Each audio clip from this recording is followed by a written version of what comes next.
Bé, en part aquesta proposició té a veure amb l'últim debat que acabem de tenir ara mateix i té a veure amb la reprovació que volem plantejar en el plenari de les opinions, dels tuits, dels articles que ha fet l'avui president de la Generalitat en un passat. Per què ho fem?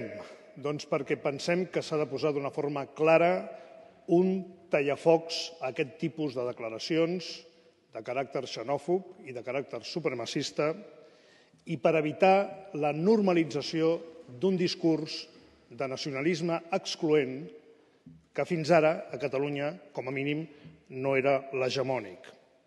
I en segon lloc, perquè volem fer una crida al govern de la ciutat a que pressioni per restablir la normalitat institucional amb la Generalitat de Catalunya per allò que fa referència a l'agenda de Barcelona des del punt de vista dels serveis socials, de les inversions en transport públic que resten pendents des de fa massa temps. Començaré per parlar del perquè d'aquesta proposició, que molts de vostès o alguns de vostès s'han adreçat a mi per dir-me que els estranyava. Jo els recomano que llegeixin un article del catedràtic Antón Costas que es diu El fin del consentimiento. Un article molt interessant publicat a La Vanguardia on s'explica d'una forma molt clara i molt pedagògica per què en aquest país el consentiment que s'havia fet històricament en una etapa pujolista i ara amb l'independentisme en la seva vessant més nacionalista i més excloent, de com s'havia de ser bon català, de com s'havia de ser bon ciutadà de Catalunya, de quin era l'ús correcte de les llengües, de quin era el correcte ús de l'espai públic compartit per tots o de quina ha de ser la funció dels mitjans públics de comunicació que paguem tots els catalans i les catalanes. I just quan la fractura social que ha produït, sens dubte ja, el procés independentista a la societat catalana, just quan el que necessitem és algú al capdavant del govern que ho ha de ser de tots els catalans i les catalanes, que recusi el país i aquesta situació, ens trobem que en un moment de fractura social al capdavant de la Generalitat hi posen un fracturador nat. Un fracturador nat. I això va en contra dels valors no només d'una Catalunya oberta, d'una Catalunya plural, d'una Catalunya respectuosa, d'una Catalunya que parla dues llengües i està orgullosa de parlar dues llengües, sinó que va en contra dels valors mateixos d'una societat oberta, que és allò que representa la ciutat de Barcelona.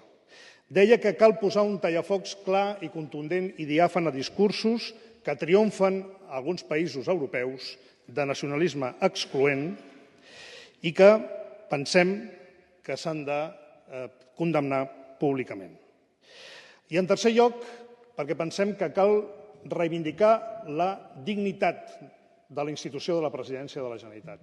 I pensem que, recordant les paraules que va dir el nostre portaveu Miquel Iceta en el Parlament, vam dir, i jo mantinc, que s'haurà de jutjar les polítiques que desenvolupi el senyor Torra un cop estigui a la presidència, malgrat que, com li va dir el senyor Domènech, encara no sabem què pensa dels espanyols, i els espanyols que se senten catalans o catalans que se senten espanyols a Catalunya són més del 60%.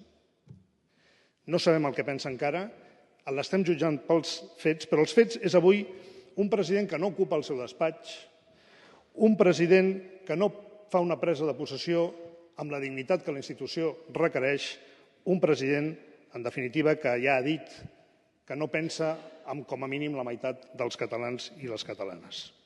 És, per tant, un moment per reivindicar els valors de la Barcelona oberta i plural, però del catalanisme integrador i cohesionador que ha fet possible el que en aquest moment era un debat que s'ha fet entorn a l'escola catalana.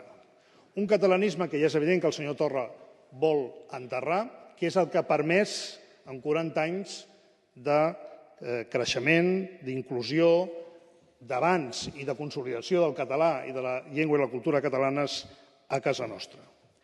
I, efectivament, i en cinquè lloc, reclamar aquesta normalització alcaldessa de les relacions que ha de tenir l'Ajuntament amb el govern de la Generalitat en un context que ja sabem tots que és molt difícil. Molt difícil. Però estem parlant de 46 milions d'euros que se'ns deu per les escoles bressol públiques de la ciutat.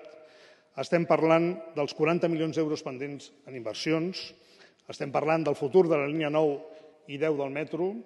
Estem parlant del finançament dels equipaments culturals a la ciutat. En definitiva, estem parlant de les obligacions que té el govern de la Generalitat amb la ciutat de Barcelona. Gràcies.